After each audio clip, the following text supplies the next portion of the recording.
Many times we treat confusion like a problem to fix, but confusion isn't a dead end. It's the space between who you've been and who you're becoming.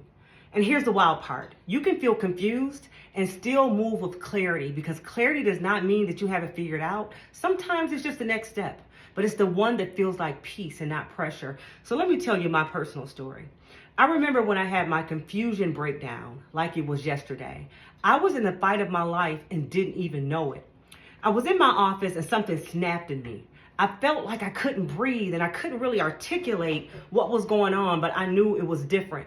I was looking at the water and a thought popped in my mind. What if I went to the edge of that water and kept walking and never came back? I remember it was an out-of-body experience, but I came right back to my body and screamed, "Oh no, no ma'am, no ma'am, not today." And I came back to reality. I realized I had never had those thoughts before, but this was my wake-up call, and I wasn't waiting on someone to save me. So within hours, I was boarding a plane, and after landing, I went straight to the water, which really is my place of peace. The atmosphere was beautiful, but inside, I was a mess. I was pulled in too many directions, drowning in expectations, buried under the weight of what I hadn't said out loud, going along to get along, trying to prove myself to folk who would never be happy with me anyway. I had too many roles, too many people needing things from me, too many days of pretending I was okay when I wasn't.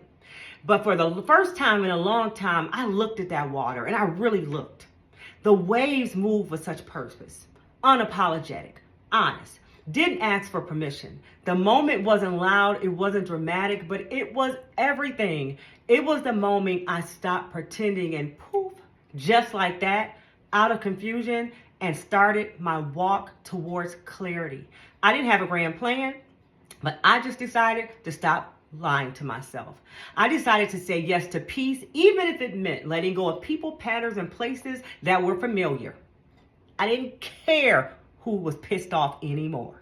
To believe that I was worthy of more than just getting by was what I was doing. The water didn't fix everything for me, y'all, but it did give me back to me. So clarity isn't the absence of doubt. It's the quiet courage to trust yourself anyway.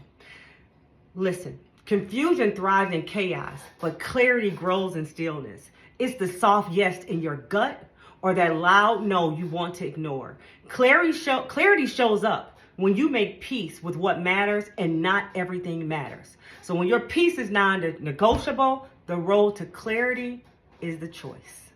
Until next time. Bye.